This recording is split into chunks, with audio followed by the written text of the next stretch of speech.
अस्सलाम वालेकुम। उम्मीद है आप सब खैरियत से होंगे और अपने टाइम को बहुत अच्छे से स्पेंड कर रहे होंगे।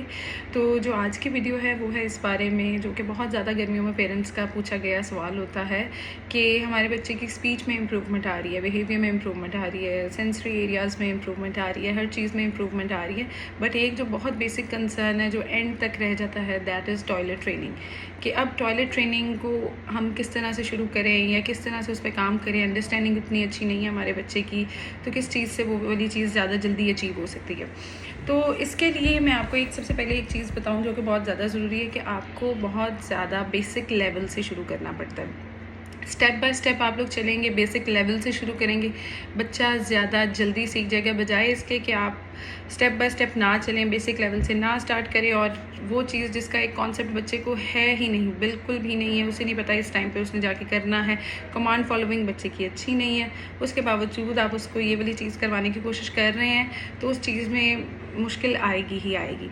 तो सबसे पहली चीज़ जो बहुत ज़्यादा ज़रूरी है इस सब में, मैं आपको जो बात क्लियर करना चाहूँ कि आपको बहुत बेसिक से शुरू करना पड़ेगा। उस बेसिक से शुरू करने के लिए सबसे पहली बेसिक चीज़ जो होगी वो ये होगी कि आपको अपने बच्चे का फूड इनटेक का टाइम एंड लिक्विड इनटेक का टाइम एक करना पड़ेगा, उस चीज़ को भी स्केड्यूल करना पड़ेगा। अब वो आप किस तरह कर सकते हैं? फॉर एग्जांपल, आपका बच्चा दिन में 3 दफ़ा मील लेता है या 4 दफ़ा मील लेता है, या बाज़ बच्चे थोड़े थोड़े टाइम ड्यूरेशन के साथ मील इनटेक करते हैं, तो वो 5 दफ़ा खाना खाते हैं। तो आपने आपने ये नहीं करना कि उसकी डाइट बहुत कम कर दें या डाइट और ज़्यादा बढ़ा दें। आपने करना ये है कि उसकी जो उनसे वो टाइम का सारा स्केड्यूल है वो आपने मैनेज करना है। दैट इज़ कि अगर 10 बजे वो नाश्ता करता है तो वो 10 बजे ही फॉर अ वीक आपने एटलीस्ट उसका सिर्फ एक डाइटरी स्केड्यूल करने में टाइम अपना इन्वेस्ट करना है कि 10 बजे अगर वो नाश्ता कर रहे हैं तो वो 10 बजे नाश्ता करे, 12 बजे आप दोपहर का खाना दे रहे हैं तो 12 बजे, उसके बाद अगला मील बच्चा 3 बजे ले रहा है तो वो 3 बजे का उसका मील होगा, उससे अगला मील वो 6 बजे, तो 6 बजे ही। इसमें आपने ये बिल्कुल नहीं करना कि अच्छा अगर एक दिन आप उसको 10 बजे नाश्ता दे रहे हैं तो very next day you are giving the breakfast at about 11 या at about 8 o'clock।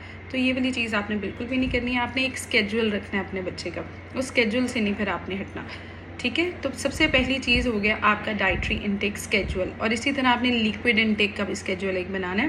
That is कि अगर आप हर 1 घंटे पास बच्चे ज़्यादा पानी पीते हैं, वो हर आधे घंटे बाद भी बच्चे पानी लिक्विड इनटेक कर रहे होते हैं, बाज़ बच्चे कम लिक्विड इनटेक करते हैं, वो 1 घंटे बाद भी कर रहे होते हैं या 2 घंटे बाद भी कर रहे होते हैं, तो वो भी आपने एक टाइम रखना है कि अगर आप हर घंटे बाद दे रही हैं, तो अगर आप 10 बजे पानी दे रही हैं उसको, तो फिर आप 11 बजे पानी पिला रही हैं, 12 बजे, तो वो भी एक टाइम आपका हो।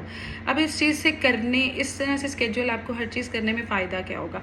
अब ये जो है आपका पहला स्टेप आपके दूसरे स्टेप को इनिशिएट करेगा या उसको हेल्प आउट करेगा। किस तरह से?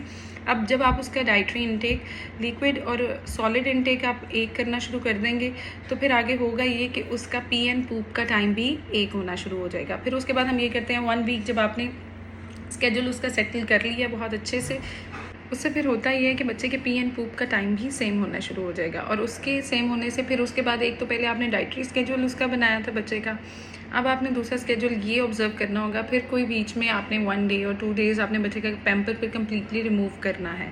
रिमूव करने के बाद अब आपने नोट करना है कि जब आपका डाइटरी स्केड्यूल वही फॉलो हो रहा है तो बच्चे के पी एंड पूप का टाइम क्या है।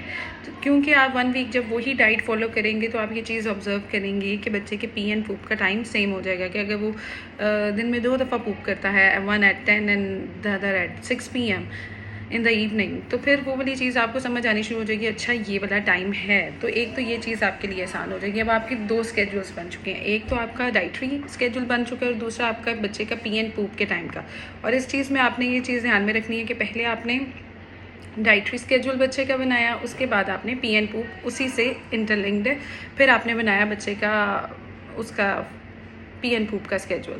फिर उसके बाद जो उनसे सबसे ज़्यादा इंपॉर्टेंट चीज़ होगी, अब आपकी शुरू होती है मेन प्रैक्टिस कि अब आपने बच्चे के साथ करना क्या है।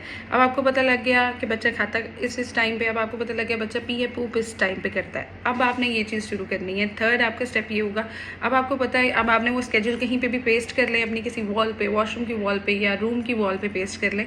अब आपको पता है कि आपका बच्चा वॉशरूम जाता है एट 9 AM, उसने पूप के लिए जाना होता है, तो आपने अब उस टाइम ड्यूरेशन में 5 मिनट पहले ही बच्चे को वहाँ पे ले के जाना शुरू कर देना है कि अब वो टॉयलेट सीट पे बैठे, वो टॉयलेट सीट पे पी एंड पूप अपनी करें।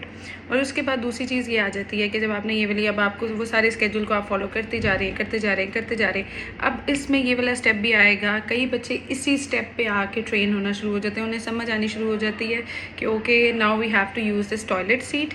और कई बच्चे होते हैं जिन्हें वो चीज़ समझ, और ऑब्वियसली इस सारे में एक्सीडेंट्स भी होंगे। अब आपको कई दफ़ा बच्चा बाहर जब आया है तब उसने कर दी है, और कई दफ़ा उसने ये है कि कहीं गाड़ी में है या कहीं आप लोग लाउंज में उसने कर दिया, कहीं रूम में उसने कर दिया, यूरिन पास कर दिया है या उसने पूप पास कर दी है। तो उस टाइम पे अब आपने क्या करना है? उस टाइम पे सबसे ज़्यादा जो सी बड़ी गलती हम लोग करते हैं कि बच्चे का वो एक्सीडेंट हुआ उस टाइम पे, और ये चीज़ आपने खुद ही साफ़ कर दिया, बच्चे को वॉश कर दिया, और बच्चे को कॉन्सेप्ट ही नहीं गया कि okay this was something that was wrong, ठीक है। तो ये उसे कॉन्सेप्ट ही नहीं जाता। अब हमने यहाँ पे उसकी सही लर्निंग स्टार्ट होगी। अब आपने करना क्या है? किसी भी जगह पे बच्चे ने फॉर एग्जांपल पूप पास कर दिए, अब आपने क्या करना है? आपकी वो ट्रेनिंग चल रही थी कि आप उस टाइमिंग पे लेके जा रहे थे, बट वो टाइम नहीं था और बच्चे ने बाहर पूप पास कर दी। अब उस टाइम पे आपने बताना है कि no we are not suppose to do this here. अब उस टाइम पे आप क्या करेंगे? आप बच्चे को वहाँ से उठाएंगे, अभी आप वॉश नहीं करेंगे, और आप टॉयलेट सीट पे जाके बिठा देंगे और कहेंगे no we do this here, we don't do this there. फिर आप वापस लेके गए और आपने बताना no we don't do here, और आपने थोड़ा सा इस पूरे प्रोसीजर में थोड़ा सा फर्म भी रहना है कि बच्चे को पता लगे that he did something wrong और शी डिड समथिंग रॉन्ग। फिर आप उठा के लेके गए, फिर आपने टॉयलेट सीट पे बनाना है no we are suppose to do this here. या आप उर्दू यूज़, घर में आप उर्दू बोलते हैं, इंग्लिश बोलते हैं, जो भी आप लैंग्वेज यूज़ करते हैं, आप उसके अकॉर्डिंगली उस बच्चे को वो चीज़ बताएंगे। और ये वाली चीज़ आपको करनी पड़ेगी एटलीस्ट 3 दफ़ा।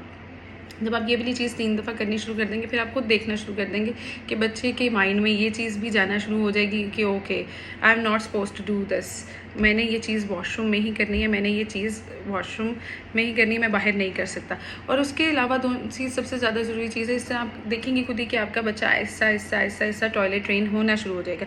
उसके अलावा सबसे ज़्यादा इंपॉर्टेंट चीज़ ये है कि कई बच्चे रेजिस्ट कर रहे होते हैं, नहीं कर रहे होते। एक छोटा सा रीइंफोर्सर भी हमें रिक्वायर होता है। That could be in form of any sugar free candy, that could be in form of a sugar free cookie, कोई भी चीज़ जो आपको पता है कि आपके बच्चे को पसंद है। जब उसने पूप पास की, बच्चे ने टॉयलेट में ही जाके टॉयलेट सीट पे की, उसके बाद आपने वो एज अ पॉजिटिव रीइंफोर्सर आपने उसको वो चीज़ दी, ताकि बच्चे को ये भी कॉन्सेप्ट जाए दैट ओके अगर मैं यहाँ पे ये चीज़ मैंने की तो इससे मुझे ये चीज़ मिली है, मुझे ये रिवॉर्ड मिला है।